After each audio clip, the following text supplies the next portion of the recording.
Hello everyone, today I'm going to show you the egg curry recipe. There are like different ways of making this recipe, but this is the most authentic Goan way of making it, the Saraswath egg curry recipe, and I have learned this from my mom.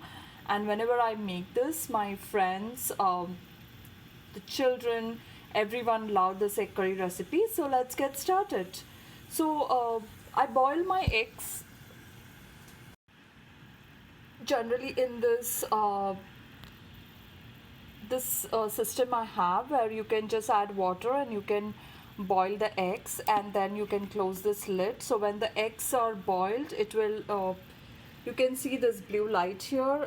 It's going to beep out. It will be like a big alarm, so you don't have to worry about seeing checking out. Generally I used to boil them in the pot, but then every time you have to check out whether they're really boiled well, or you have to set up a timer. In this case, it's just going to beep an alarm, so it will tell you, you don't have to keep looking. It will just tell you that, switch off, the eggs are cooked. And once that is done, I put them in cold water so the skin easily peels off within few minutes.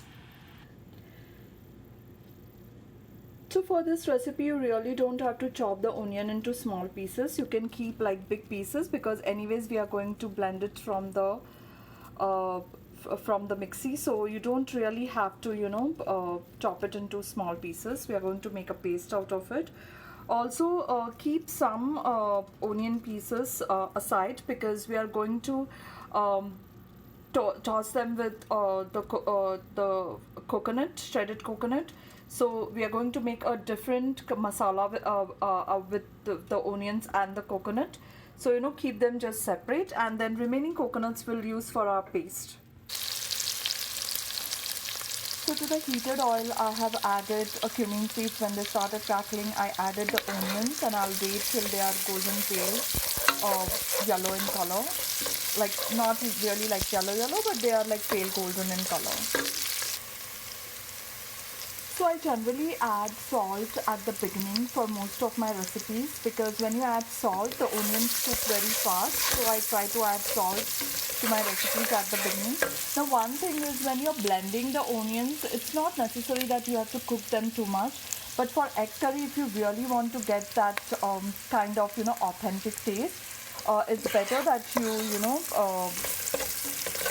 make sure they are cooked nicely, and just don't halfway raw make a paste out of it. It works for other recipes. For this recipe, I would suggest that make sure they are brownish pale yellow, and then they are cooked properly before you make a paste.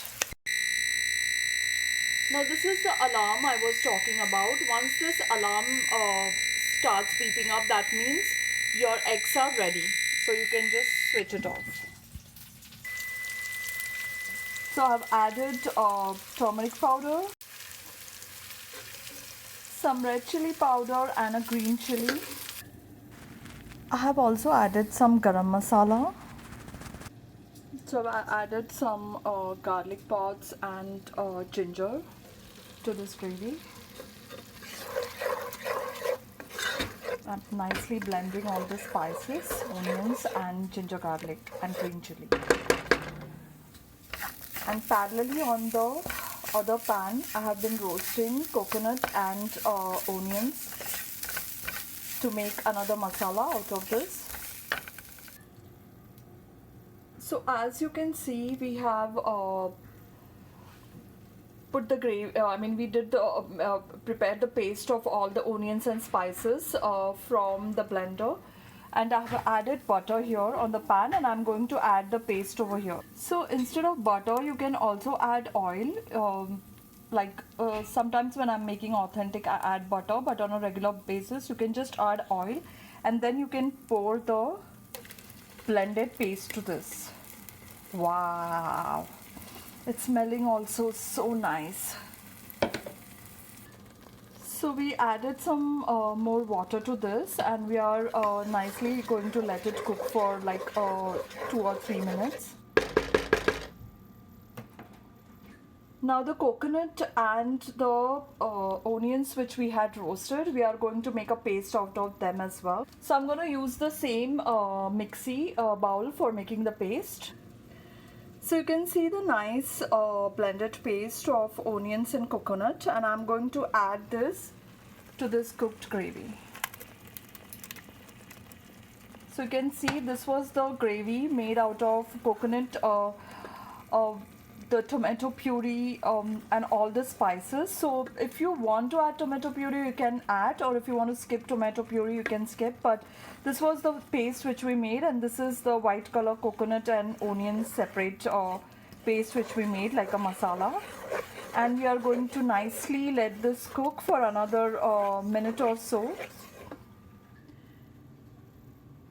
These are my eggs. So what I did, I just had the eggs in the cold water after removing from the egg cooking machine, and then if you add in cold water, it's very easy to peel the skin off. And these are the eggs. I added 1/4 cup of water to this mixture. Make sure it's not too thick, but it is not a liquidy as well. It should be like a balance of thick paste and a liquid paste, so it should be somewhere in between. So that's why I would suggest that add like maybe 1/4 glass of water, half a glass of water, but not more than that, because we already added water during the blending process. So add very little water to just make sure it has the thick texture, but it is also a little bit liquidy in some kind. So I have added the peeled eggs to this, and I'm going to let this cook for like maybe another 3 to 4 minutes. I'm gonna close the cover and let it cook for some time more. And your egg curry is ready to be served. So do let me know in the comment section if you like this recipe, and or if you want more different types of egg curry recipes, then let me know. So goodbye and have a nice day. Just one thing, today I don't have coriander leaves, but generally I add coriander leaves to garnish as a topping, so you can add that. It really adds more touch and more taste to this recipe. So goodbye everyone, and I'll stay tuned for more such